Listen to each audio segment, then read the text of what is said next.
Hello students. तो स्वागत कर लिया जाए आप लोगों का एक और वीडियो सेशन में करंट अफेयर्स के। आज हम लोग नवंबर दिसंबर के जो वन लाइनर्स हैं, इंपॉर्टेंट वन लाइनर्स हैं, उन्हें कवर करने वाले हैं। There are total 85 one liners. बस हमें इन्हें रीड करना है फटाफट और इंपॉर्टेंट चीज़ें हैं जो मार्क करनी है। वन लाइनर्स करने का बेनिफिट तभी है जब आप इन्हें ज़्यादा टाइम ना दें। तो आपको याद रखना है कि कैच यही है। और वीडियो देखने से पहले मेरा आपसे एक रिक्वेस्ट है कि आपके यूट्यूब वीडियो डिस्क्रिप्शन में आपका जो लिंक है फाइल का वो अटैच कर दिया गया। तो आप इस वीडियो को देखने से पहले उस फाइल को डाउनलोड कर लेंगे और वहाँ से चीज़ों को साइड बाय साइड देखते रहेंगे। तो without wasting your important time हम वापस एंटर करते हैं कंटेंट वाले पार्ट में और फटाफट चीज़ों को स्टार्ट करना शुरू करते हैं। So on account of 3 will start. All the best. अच्छे से देखिएगा वीडियो को, और अगर वीडियो यूज़फुल लगता है तो you know the drill. Video को लाइक ज़रूर करना है अगर आपको लग रहा है कि ये वीडियो यूज़फुल है आपके लिए, क्योंकि मैं ये चीज़ लास्ट में अगर बोलूँगा तो आप भूल जाएंगे। चलिए स्टार्ट करते हैं फिर। So important one liners of November and December.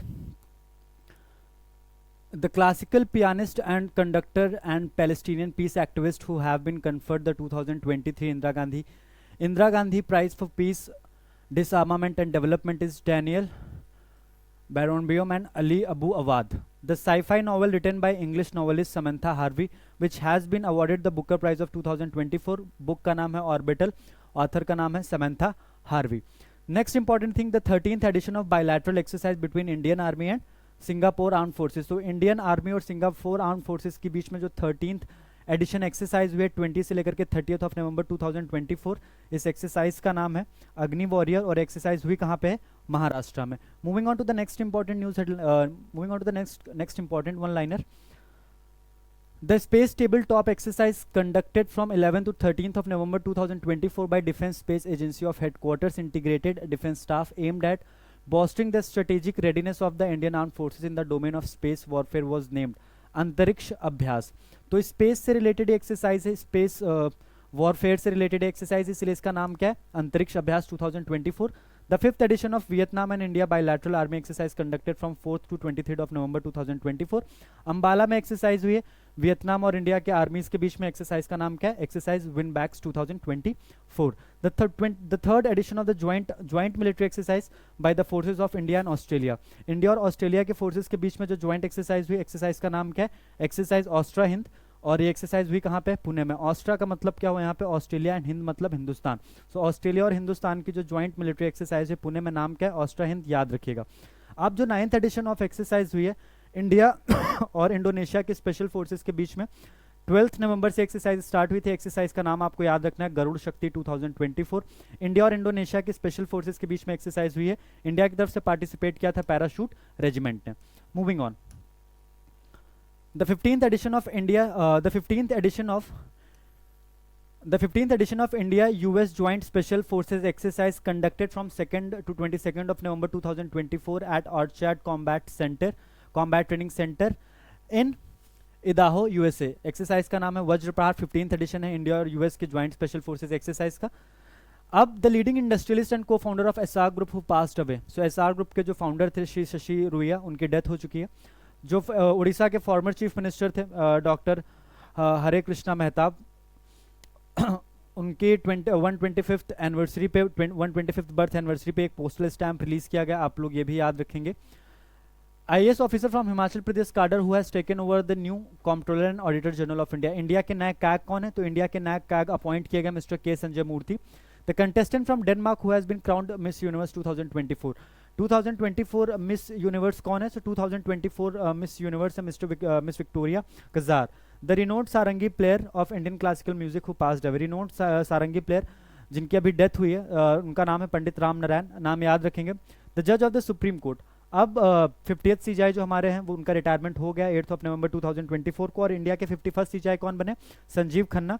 CGI का अपॉइंटमेंट कौन करता है? प्रेसिडेंट। सीजीआई के रिटायरमेंट की एज क्या होती है? 65, जो कि दी गई है आर्टिकल 124 क्लॉज 2 में। Indian folk and classical singer mainly Maithili and Bhojpuri languages also known as Bihar Kokila. Now this is one of the most important news. Bihar Kokila के नाम से जाना जाता था। इनके जो फोक सॉन्ग्स थे वो छठ के टाइम पे काफी ज्यादा पॉपुलर रहते थे। नाम क्या है? Shrimati Sharda Sinha. The well known Indian fashion designer Rohit Bal who was a well known and establish fashion designer, इनकी भी डेथ हो गई। नाम याद रखिएगा Rohit Bal. Indian economist and chairman of the economic advisory council to the prime minister so एक फॉर्मर इकोनॉमिक एडवाइज़र थे, और ये जो काउंसिल प्रिंसिपल जो प्राइम मिनिस्टर का जो इकोनॉमिक एडवाइज़र थे उस तरीके से भी इन्होंने सर्व किया था, और इनकी डेथ हो गई। इनका नाम याद रखेंगे, Shri Vivek Debroy. The place in Haryana where India's first constitution museum. So India का पहला कॉन्स्टिट्यूशन म्यूजियम कहाँ पे इनॉग्रेट किया गया? ओपी जिंदल यूनिवर्सिटी जो कि सोनीपत में है, वहाँ पे लोकसभा स्पीकर जो है श्री ओम बिरला, उन्होंने इंडिया के पहले कॉन्स्टिट्यूशन म्यूजियम का इनॉग्रेशन किया। आप लोग याद रखेंगे 2020 का जो G20 2024 का जो G20 समिट है वो कहाँ पे हुआ है? वो हुआ है modern art museum Rio de Janeiro में 18 से 19 नवंबर 2024 के बीच में। याद रखिएगा G20 में टोटल 21 कंट्रीज 21 मेंबर्स हैं, 19 countries plus European union plus African union. 2023 में इंडिया ने होस्ट किया था, 2024 में रियो डी जेनेरियो ने होस्ट किया, और 2025 में इस समिट को होस्ट करेगा south Africa. South African union ने 2023 में G20 ग्रुप को ज्वाइन किया था जब सबमिट हुई थी इंडिया में। Moving on to the next important line, the Indian free style wrestler who has been banned for a period of 4 years, NADA which is national anti doping agency, इसने ban किया India के एक बहुत ही popular wrestler थे जिनका नाम है Bajrang Punia.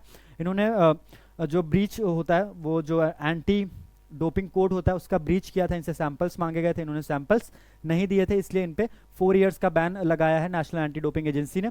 Next important news आ रही है क्रिकेट की दुनिया से, विच इज आईपीएल ऑक्शन से। राजस्थान रॉयल्स ने अब तक की आईपीएल ऑक्शन की हिस्ट्री के सबसे यंगेस्ट प्लेयर को परचेज किया है। नाम है वैभव सूर्यवंशी, और इन्हें खरीदा है राजस्थान रॉयल्स ने, और प्राइस था इनका 1.10 crore. The team which has won the 14th hockey India senior mains championship defeating Haryana. So 14th hockey India senior mains championship जीतने वाली टीम का नाम है उड़ीसा, और हारने वाली टीम का नाम है हरियाणा। फाइनल्स हुए थे चेन्नई में। The Indian billiards players who have one the IBSF world billiards championship for the 28th time. So Pankaj Advani is very renowned world one of the finest billiards player. इन्होंने 28th टाइम पे world billiards championship जीती है। नाम याद रखिएगा, Pankaj Advani. Moving on to the next important news headline, the Indian cricketer who has announced his retirement. So India के जो farmer cricketer थे रिद्धिमान साहा, उन्होंने अपना अनाउंसमेंट कर दिया रिटायरमेंट का। उन्होंने इंटरनेशनल क्रिकेट से रिटायरमेंट ले लिया, और इनके साथ साथ में रविचंद्रन अश्विन ने भी इंटरनेशनल क्रिकेट से रिटायरमेंट ले लिया है, आप लोग याद रखेंगे। नेक्स्ट इंपॉर्टेंट न्यूज़ के लिए हमें चलना होगा मध्य प्रदेश, जहां पर, और ये न्यूज़ है बेसिकली बांधवगढ़ नेशनल पार्क से, जहां पर 10 हाथियों की बहुत ही सस्पिशियस सर्कमस्टांसेस में डेथ हुई है। नाम याद रखिएगा, Bandhavgarh National Park. Then we have Nova, an AI-powered humanoid is revolutionizing education at a government school in Punalur, Kerala. So basically Punalur, Kerala में एक AI पावर्ड टीचर को अपॉइंट किया गया, ह्यूमनॉइड को अपॉइंट किया गया। ह्यूमनॉइड का नाम है नोवा, आप लोग याद रखेंगे। The Indira Gandhi prize for peace disarmament and development, हम लोगों ने इस चीज को ऑलरेडी कवर कर लिया है, ये मिला है अली अबू अव्वाद को। West Bengal governor CV Ananda Bose has announced a new scheme Duare Rajyapal, where he will visit different areas in the state reaching out to people from marginalise communities. So basically जो वेस्ट बंगाल के गवर्नर हैं, काफ़ी कॉन्ट्रोवर्शियल गवर्नर रहे हैं पिछले 1 साल में, इन्होंने एक नई स्कीम अनाउंस की। स्कीम का नाम है दुआरे राज्यपाल। दुआरे राज्यपाल का मतलब क्या कि ये घर घर जाकर के डिफरेंट एरियाज में जाकर के जो मार्जिनलाइज कम्युनिटीज़ हैं उनको ये एड्रेस करेंगे, उनको विजिट करेंगे, और उनकी जो मेन प्रॉब्लम्स हैं उनके बारे में ये थोड़ा सा उसका कॉग्निजेंस लेंगे। फिर ये वाली न्यूज़ भी हम ऑलरेडी कवर कर चुके हैं कि इंडिया के जो प्राइम मिनिस्टर के जो इकोनॉमिक एडवाइजरी काउंसिल के चेयरमैन थे मिस्टर विवेक देबरॉय, उनकी डेथ हो चुकी है, हमने ऑलरेडी कवर कर लिया। 2 बार देने का सिर्फ एक ही रीज़न है, जो चीज़ें ज़्यादा इंपॉर्टेंट है उन्हें हमने 2 बार 3 बार इस शीट में दिया ताकि आप लोगों को ये चीज़ें दिमाग में आपके आसानी से बैठ जाएं और आप इन्हें याद रख सकें। Now we are moving into the next important news. Rajesh Kumar Singh took over as defence secretary at south block new Delhi. So India के नए डिफेंस सेक्रेटरी का नाम क्या है? Rajesh Kumar Singh. Rajesh Kumar Singh is the new defence secretary, नाम याद रखिएगा। द फर्स्ट साइंटिफिक रिजल्ट और the first science result from Aditya L1 mission. So Aditya L1 mission जो कि लॉन्च किया गया था सन को स्टडी करने के लिए, सन के आसपास की चीज़ों को स्टडी करने के लिए, उसका जो पहला साइंटिफिक रिजल्ट है वो आ चुका है, और इस मिशन को लॉन्च किया था इंडियन स्पेस रिसर्च ऑर्गेनाइजेशन ने सितंबर 2023 में। आपको ये चीज़ भी याद रखनी है। नेक्स्ट इंपॉर्टेंट न्यूज़ की तरफ हम लोग बढ़ते हैं, और नेक्स्ट इंपॉर्टेंट न्यूज़ हमारे लिए न्यूज़ नंबर 32। इस न्यूज़ का इंपॉर्टेंस बहुत ज़्यादा है। न्यूज़ का इंपॉर्टेंस क्यों है? क्योंकि ये बात करता है फर्स्ट एशियन बुद्धिस्ट समिट की, जिसे होस्ट किया है न्यू दिल्ली ने। अब इस समिट में आपको क्या क्या चीज़ें याद रखनी है? पहला एडिशन था एशियन बुद्धिस्ट समिट का। इसका थीम क्या था? Role of Buddha Dhamma in strengthening Asia. Theme याद रखना है, role of Buddha Dhamma in strengthening Asia. First Asian Buddhist summit हुई है दिल्ली में। कितने कंट्रीज ने पार्टिसिपेट किया तो उसकी तरफ भी हम देख लेते हैं। पार्टिसिपेटिंग कंट्रीज थी 32 और 160 पार्टिसिपेंट्स थे, आप लोग ये भी याद रखेंगे। अब हम चलते हैं F1 की तरफ और देखते हैं F1 फार्मूला 1 से रिलेटेड, फार्मूला 1 वर्ल्ड से हमारे लिए क्या इंपॉर्टेंट न्यूज़ है। तो रेड बुल के जो ड्राइवर हैं मैक्स वेस्टरपेन, उन्होंने बेसिकली क्या किया, फार्मूला 1 रेस जो है वो जीत ली है। Red Bull's Max Verstappen dealt Lando Norris a shattering blow in their Formula 1 title by winning a wet and chaotic Sao Paulo. So याद रखिएगा, Sao Paulo ग्रैंड प्रिक्स जीतने वाले प्लेयर का नाम है मैक्स वेस्टरपेन, जो रेड बुल टीम को represent करते हैं फॉर्मूला 1 में। नेक्स्ट इंपॉर्टेंट न्यूज़ है Parthavi Grewal, Vanshika Goswami and Hemant Sangwan punched their way to gold as Indian boxers made a strong impression, clinching a haul of 17 medals at the inaugural Under-19 World Championship organized by World Boxing in Colorado, USA. So basically Under-19 World Championship हो रही थी Colorado, United States of America पे, जहाँ पे पार्थवी ग्रेवाल, वंशिका गोस्वामी और हेमंत सांगवान ने क्या किया, इंडिया को गोल्ड मेडल दिलाया। Now we'll move to the next important news headline. Municipal Administration and Urban Development Minister Mr. P. Narayana said there on Monday that, now the next important news is coming from Andhra Pradesh, where World Bank has approved a loan of rupees 15,000 crore for the development of the capital city of Andhra Pradesh, which is Amravati. याद रखिएगा, अमरावती के development के लिए world bank ने 15,000 crore rupees का loan sanction किया है। और सबसे इंपॉर्टेंट चीज यह है कि 2024-25 का जो एनुअल फाइनेंशियल स्टेटमेंट प्रेजेंट किया था निर्मला सीतारमन ने 23 जुलाई 2024 को, उसमें भी 15,000 करोड़ रुपीस एलोकेट किए गए थे आंध्र प्रदेश को। दो रीजंस की वजह से ये 15,000 करोड़ रुपीस बजट में एलोकेट किए गए थे। First is to develop the capital city which is Amaravati, and the second one was to develop a irrigation project जिसका नाम था पोलावरम इरिगेशन प्रोजेक्ट। अब हम चलते हैं नेक्स्ट इंपॉर्टेंट न्यूज की तरफ। India and Algeria concluded a memorandum of understanding on bilateral defence cooperation, this was signed. So India और अल्जेरिया ने क्या किया, एक मेमोरेंडम ऑफ अंडरस्टैंडिंग साइन किया related to the bilateral defence cooperation. Again it's an important news. Now will move to the next important news. अब Taliban का जो क्रूरता है वो अफगानिस्तान में बढ़ता ही जा रहा है, और उसी के कॉन्टेक्स्ट में एक और इम्पॉर्टेंट न्यूज़ आ रही है तालिबान से रिलेटेड, अफगानिस्तान से रिलेटेड। और ये न्यूज़ है बेसिकली तालिबान ने क्या किया कि वहाँ पे एक मोरालिटी लॉ पास किया है, और इस मोरालिटी लॉ में बहुत ही रिग्रेसिव चीज़ें against a specific gender which is women, women के अगेंस्ट काफ़ी रिग्रेसिव चीज़ें मतलब वहाँ पे पास की गई हैं under this morality law. The Taliban formally codified their totalitarianism in a 35 article enactment. So ये जो तालिबान का morality law है, इसको 35 articles हैं इसमें टोटल, और इसका नाम है The Propagation of Virtue and Prevention of Vice Law।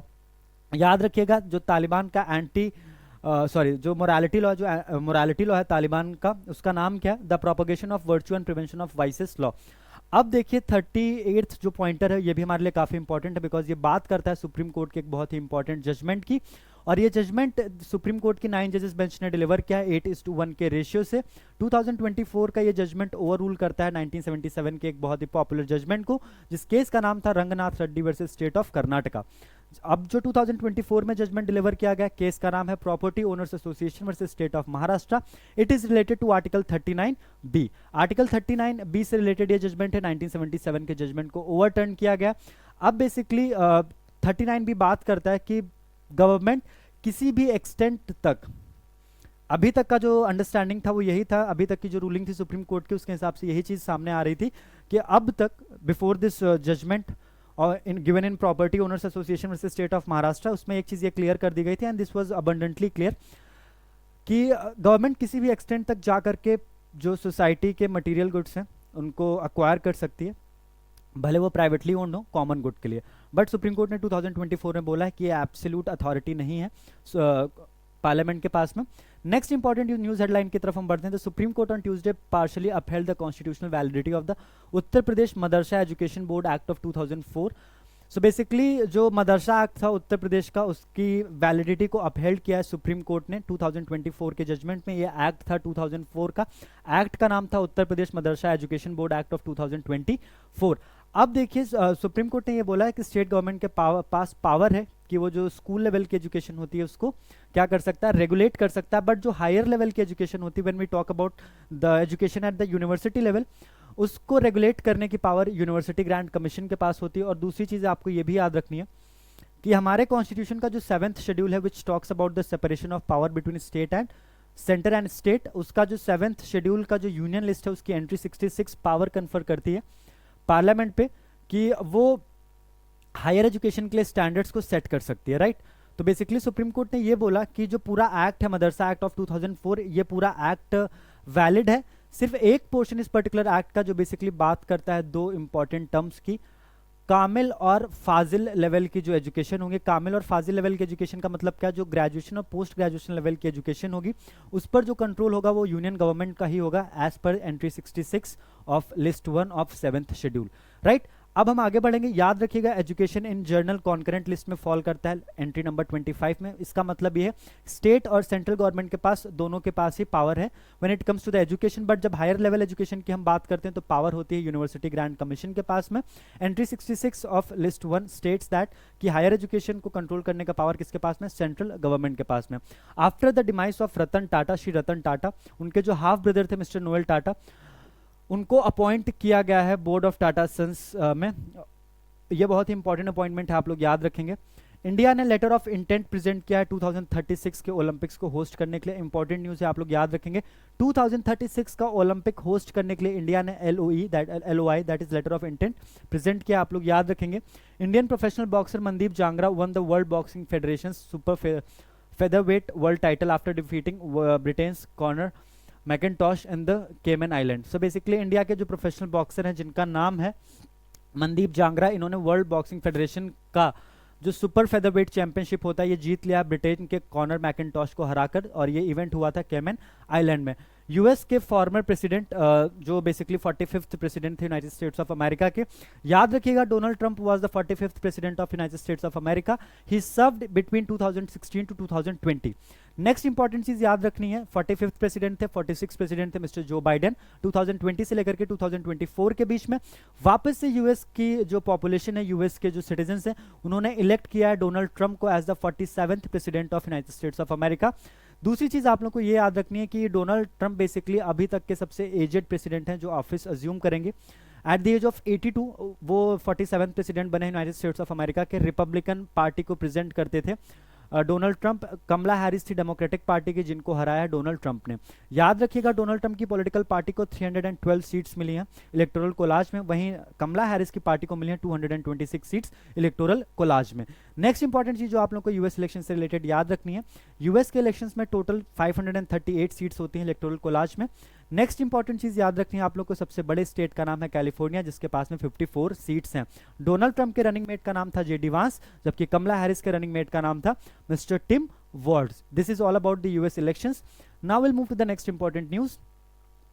Supreme Court के कॉन्स्टिट्यूशन बेंच ने एक बहुत ही इंपॉर्टेंट जजमेंट दिया है कि जो भी इंसान, जिस भी इंसान के पास लाइट मोटर व्हीकल का लाइसेंस होगा, लाइट मोटर व्हीकल ड्राइव करने का लाइसेंस है, वो बेसिकली एक ट्रांसपोर्ट व्हीकल भी ऑपरेट कर सकता है जिसका वेट 7500 kg से कम होना चाहिए। अनलेडन मतलब उस व्हीकल पे किसी तरीके का वेट, मतलब अगर उस व्हीकल का वेट 7500 kg से कम है और जो आदमी, जो इंसान है जिसके पास में light motor vehicle licence holder है, वो उस व्हीकल को अब क्या कर सकता है, ड्राइव कर सकता है। नेक्स्ट इंपॉर्टेंट न्यूज हम बढ़ते हैं। Anil Pradhan, 28-year-old social worker from Odisha, won the 3rd Rohini Nayar prize. So Odisha से एक सोशल वर्कर आते हैं जिनका नाम है अनिल प्रधान, इन्होंने 3rd रोहिणी नायर प्राइज जीता है रूरल डेवलपमेंट के लिए। Supreme court on Thursday directed the liquidation of the jet Airways. तो सुप्रीम कोर्ट ने क्या किया है कि last viable option supreme court को नजर आया कि अब जेट एयरवेज को लिक्विडेट कर देना चाहिए, ताकि जो उसके क्रेडिटर्स, वर्कमैन और एम्प्लॉयज हैं, उनको जो उनके बकाया ड्यूज हैं वो मिल सकें और वो अपने लाइफ में थोड़ा सा आगे मूव ऑन कर सके। अब इसके साथ हम नेक्स्ट इंपॉर्टेंट न्यूज पे चलते हैं और ये रिलेटेड है अलीगढ़ मुस्लिम यूनिवर्सिटी से। बेसिकली सुप्रीम कोर्ट की 7 जजेस बेंच ने रिसेंटली अलीगढ़ मुस्लिम यूनिवर्सिटी के माइनॉरिटी स्टेटस से रिलेटेड एक जजमेंट कवर दिया है। इस जजमेंट के बारे में आप इस वीडियो के एंड में काफ़ी डिटेल में आपको चीज़ें समझाई गई, आप उस वीडियो को एंड तक देखेंगे और उस पर्टिकुलर पोर्शन को भी कवर करेंगे। ये था आपका पॉइंट नंबर 47। अब हम चलते हैं पॉइंट नंबर 48 पे, जहां बोस्टवाना के नए प्रेसिडेंट थे डूमा बोको, उन्होंने स्वेरिन सेरेमनी कर उनकी कंक्लूड हो चुकी है और वो बोस्टवाना के नए प्रेसिडेंट अपॉइंट किए जा चुके हैं। नाम है डूमा बोको। ट्रंप ने जो ट्रंप के कैंपेन की हेड थी सूजी वाइल्स, उनको अपना चीफ ऑफ स्टाफ अपॉइंट किया। आप लोग ये भी चीज़ याद रखेंगे। 2 इंपॉर्टेंट अपॉइंटमेंट्स आप लोग को और याद रखने। Basically United States of America में एक डिपार्टमेंट होता है जिसका नाम है डिपार्टमेंट ऑफ गवर्नमेंट एफिशिएंसी, और उसमें अपॉइंट किया गया एलॉन मस्क को। उनके साथ में इंडियन ओरिजिन के एक बहुत ही पॉपुलर पॉलिटिकल लीडर है जिनका नाम है विवेक रामा स्वामी। अब हम आगे बढ़ते हैं। फिलीपींस के प्रेसिडेंट ने फर्दिनांद मार्कोस जूनियर ने बेसिकली 2 लॉज साइन किए और उन लॉज के थ्रू उन्होंने क्या किया बेसिकली कि जो साउथ चाइना सी वाला पोर्शन है उस पर अपनी सॉवरेनिटी को अक्लेम किया है। लॉज का नाम क्या है? The Philippines maritime zones act and the Philippines archipelagic sea lanes act. इन एक्ट के थ्रू बेसिकली जो फिलीपींस के प्रेसिडेंट है फर्दिनांड मार्कोस जूनियर, उन्होंने वापस से अपनी सोवरेनिटी या फिलीपींस की सोवरेनिटी क्लेम की है साउथ चाइना सी में। France is considering India's Pinaka multi-barrel rocket launch system for its requirement and is soon going to carry out a detailed evaluation of the system. So basically France क्या करेगा, वो India का जो Pinaka defence system है, rocket defence system है, Pinaka multi barrel rocket launch system जो है उसको खरीदने के मूड में दिख रहा है फ्रांस, और इसके लिए वो क्या करेगा, एक डिटेल्ड इवेल्युएशन करेगा पिनाका सिस्टम का। फिर ये चीज़ हम लोग ऑलरेडी कवर कर चुके हैं। Justice Sanjeev Khanna has taken oath as the 51st CJI of India.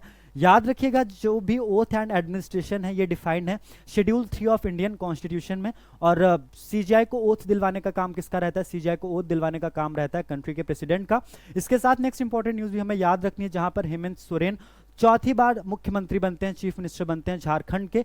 और ये जो हेमंत सोरेन का इलेक्शन जीतना है बहुत इंपॉर्टेंट इसलिए भी था क्योंकि जेल से निकल के आने के बाद लोगों को ये डाउट हो रहा था क्या वापस से हेमंत सोरेन अपना जो अथॉरिटी है वो क्लेम कर पाएंगे, क्या लोगों के बीच में वो भरोसा जीत पाएंगे। बट अगेन हेमंत सोरेन वापस से चौथी बार मुख्यमंत्री बने हैं, झारखंड मुक्ति मोर्चा को बिलोंग करते हैं, झारखंड के मुख्यमंत्री फिर से बन चुके हैं।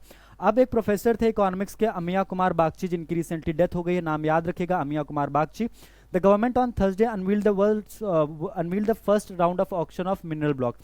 So basically government ने क्या किया, मिनरल ब्लॉक्स का ऑक्शन स्टार्ट कर दिया। 13 माइंस हैं जिसमें से 3 लाइम मड किए हैं, 3 कंस्ट्रक्शन सैंड किए हैं, 7 पॉलीमेटेलिक नोड्यूल्स एंड क्रस्ट किए हैं, जिनको ऑक्शन किया करेगी कौन करेगा? Government of India. The country which has conferred its highest national award the order of Mubarak al Kabir upon the prime minister Shri Narendra Modi.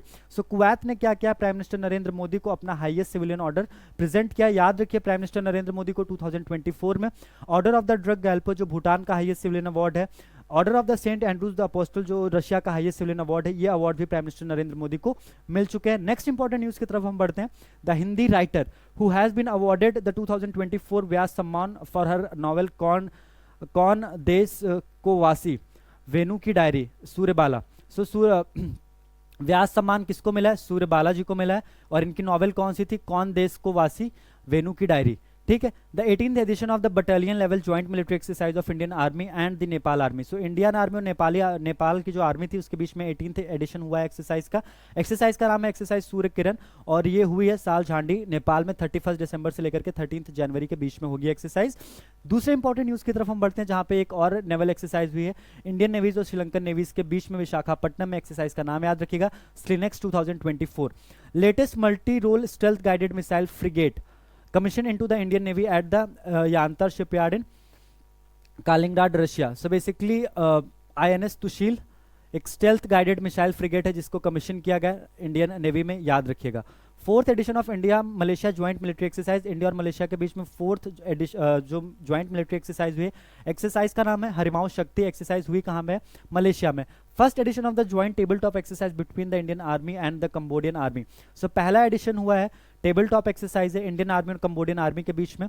Exercise कहाँ पे हुई है? पुणे में। एक्सरसाइज का नाम क्या है? सिनबैक्स।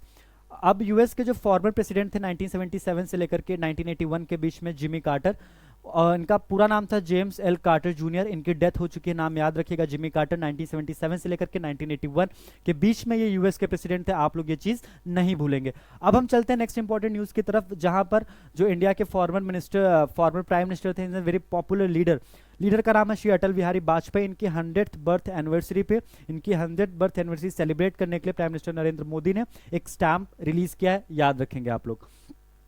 हरियाणा के फॉर्मर चीफ मिनिस्टर जो 5 बार चीफ मिनिस्टर रहे थे हरियाणा के, और ये इंडियन नेशनल लोकदल राष्ट्रीय लोकदल के लीडर भी थे, फाउंडर भी थे, जिनकी डेथ हो गई है, नाम याद रखिएगा श्री ओम प्रकाश चौटाला जी। फिर हम एक नेक्स्ट इंपॉर्टेंट न्यूज की तरफ बढ़ते हैं। The Indian environmentalist from Honnali village also known as the encyclopedia of the forest. So basically encyclopedia of forest हम किसको बोलते थे? श्रीमती तुलसी गौड़ा, इनकी डेथ हो चुकी है।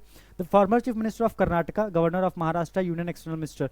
So basically Shri SM Krishna, he was a very popular political leader, इनकी भी डेथ हो चुकी है, नाम याद रखिएगा श्री SM कृष्णा। अब जो देवेंद्र फडणवीस थे वो 2 बार चीफ मिनिस्टर रह चुके थे महाराष्ट्र के। उन्होंने तीसरी बार मुख्यमंत्री के पद के लिए शपथ ली है महाराष्ट्र में नाम याद रखिएगा Shri Devendra Fadnavis. Next important news की तरफ हम चलते हैं। Indian chess grand master who has become the second women to win, so basically second women to win the world rapid chess championship. So basically world rapid chess championship जीतने वाले Indian grand master का नाम क्या? Koneru Humpy. Indian chess grand master who has become the youngest world champion, नाम नहीं भूलेगा, Gukesh दोमाराजू, Gukesh Dommaraju basically बने हैं इंडिया के यंगेस्ट प्लेयर और वर्ल्ड के यंगेस्ट वर्ल्ड चैंपियन है। At the age of 18 he became the 18th world champion. India की तरफ से पहले वर्ल्ड चैंपियन कौन थे? नाम याद रखिएगा श्री विश्वनाथन आनंद। हराया किसको इन्होंने? डी गुकेश ने चाइनीज प्लेयर थे डिंग लिरेन, इन्हें हराया है। इवेंट काफी ज्यादा टेंस था। 14 राउंड का मतलब ये पूरा जो गेम होता है वर्ल्ड चैंपियनशिप का 14 राउंड्स का होता है, 14 मैचेस होते हैं और 14th मैच में जाकर के विनर डिसाइड हुआ। विनर कौन हुआ? इंडिया के डी गुकेश। हराया किसे? चाइनीज प्लेयर डिंग लिरेन को। Former Indian squash player winner of 6 straight national squash championship, जिनकी डेथ हुई है, नाम याद रखिएगा श्री राज मनचंदाना। खेल कौन सा था इनका? कौन से स्पोर्ट से खेलते थे? Squash. Country in which Embraer aircraft of Azerbaijan airline crashed, so Azerbaijan airlines का एक एयरक्राफ्ट था जो क्रैश हुआ है कजाकिस्तान में। याद रखिएगा 67 लोगों की 38 लोगों की इसमें डेथ हुई है टोटल।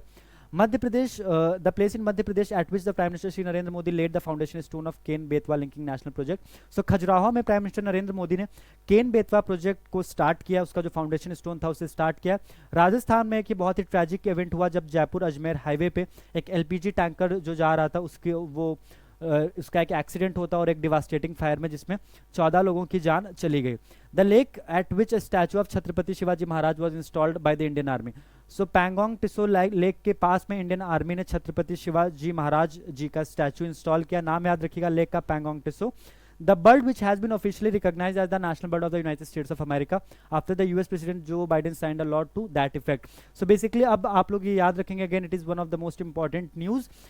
यूएस की नई नेशनल बर्ड का नाम क्या? Bold eagle. The country which has suspended the most favoured nation clause in its double taxation avoidance agreement with India, so most favoured nation का दर्जा किस कंट्री ने छीन लिया है इंडिया से? कंट्री का नाम याद रखिएगा Switzerland. Again it's one important news जो आप लोग नहीं भूलेंगे। The strong tropical cyclone which struck the French overseas territory Mayotte near Mozambique in Africa, so Mozambique के पास में जो ट्रॉपिकल साइक्लोन है, साइक्लोन का नाम याद रखिएगा साइक्लोन चेडो। हम लास्ट की 6 न्यूज आइटम्स की तरफ बढ़ रहे हैं। मैं आपको फिर से बता देता हूं कि इस वीडियो के बाद में आपको इस वीडियो के एंड में बेसिकली आपको 2 इंपॉर्टेंट न्यूज बताई गई हैं। एक है एएमयू का माइनॉरिटी जजमेंट और दूसरा है LignoSat which is world's first wooden satellite. उसे भी आपको पूरा देखना है। मैं फिर से आपको याद दिला दूं कि अगर आप तक को ये वीडियो अभी तक पसंद आया तो वीडियो को आपको फटाफट लाइक करना है, क्योंकि आपकी तरफ से भी तो टोकन ऑफ ग्रेटिट्यूड हमें रिसीव होना चाहिए ना। हम तो अपना काम ऑनेस्टली कर रहे हैं, बट आपको भी अगर ये वीडियो पसंद आ रहा है, वीडियो को फटाफट आपको एकदम लाइक करना है। वापस चलते हैं नेक्स्ट इंपॉर्टेंट न्यूज की तरफ। The world meaning division into 2 sharply distinct opposites which has been chosen to be the world of the year 2024 by Merriam Webster dictionary. So basically इस पूरे स्टेटमेंट को हम 3 वर्ड में समराइज करते हैं। Merriam Webster dictionary world of the year किसको मिला है? पोलराइजेशन को। Moving on to the next important news headline. India's first indigenously developed antibiotic with the support of biotechnology Birac brought to market under the trade name Micnaf by pharma company Volgdart is named Nefithromycin, ठीक है। India का पहला indigenously developed antibiotic है नेफिथ्रोमाइसिन।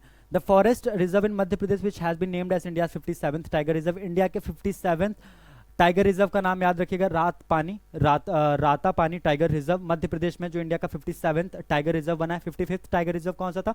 Dholpur Karauli tiger reserve which is in Rajasthan. Next important news की तरफ हम चलते हैं। The world meaning that supposed deterioration of persons mental और intellectual state which has been chosen as the 2024 world of the year, so 2024 world of the year कौन सा? Brain rot.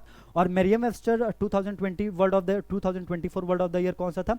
मेरियम Webster 2024 world of the year था polarisation. अब हम चलते हैं एक बहुत ही इंपॉर्टेंट न्यूज की तरफ से जिनका ये मानना था that the history will be kinder to him again, we will second his opinion because history will be kinder to you sir. Doctor Manmohan Singh की डेथ हो चुकी है which is a very sad news for the entire India. 26 दिसंबर 2024 को इन्होंने अपनी आखिरी सांस ली और again it is one of the most tragic event for India because India ने आज तक कभी भी फाइनेंशियल इमरजेंसी इम्पोज नहीं की है अंडर आर्टिकल 360। एक ही बार ऐसी सिचुएशन हुई थी 1991 में, जब प्राइम मिनिस्टर जो फॉर्मर प्राइम मिनिस्टर और उस टाइम पे जो फाइनेंस मिनिस्टर थे उन्होंने इंडिया को बचाया था, उनका नाम है डॉक्टर मनमोहन सिंह। 1991 के जो इकोनॉमिक रिफॉर्म्स हुए थे, लिबरलाइजेशन, प्राइवेटाइजेशन और ग्लोबलाइजेशन, उसको लेकर के कौन आया था? डॉक्टर मनमोहन सिंह। उस समय पे सरकार किसकी थी? पीवी नरसिम्हा राव की। तो बेसिकली पीवी नरसिम्हा राव और मनमोहन सिंह की जोड़ी काफ़ी पॉपुलर थी।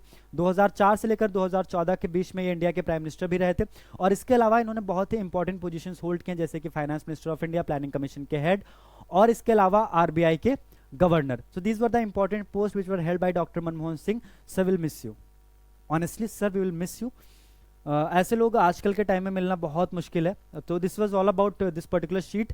एक लास्ट न्यूज़ आप लोग और याद रखिएगा, जाकिर हुसैन काफ़ी फेमस तबला प्लेयर थे, उनकी भी डेथ हो चुकी है। तो 2024 में काफ़ी इंपॉर्टेंट लोगों की डेथ हुई है, so which is a major loss for India as well. एक और इम्पॉर्टेंट डेथ है तो इट्स सैड न्यूज़। बहुत ही एक प्रोमिनेंट मूवी मेकर थे, इनका नाम था, मूवी मेकर कौन थे? मूवी मेकर का नाम था मिस्टर श्याम बेनेगल, उनकी भी डेथ हो चुकी है। सो इन तीनों लोगों को आखिरी में हम जाकिर हुसैन, डॉक्टर मनमोहन सिंह और मिस्टर श्याम बेनेगल के लिए बस एक ही चीज़ बोल सकते हैं, rest in peace sir. So this is all about today's session. जो नेक्स्ट वीडियो है उसको भी ध्यान से देखिएगा और फिर मज़े करिए और रिवीजन करते रहिए। थैंक यू सो मच, मिलते हैं नेक्स्ट क्लास में, तब तक ले बाय बाय, टेक केयर, शुभ रात्रि।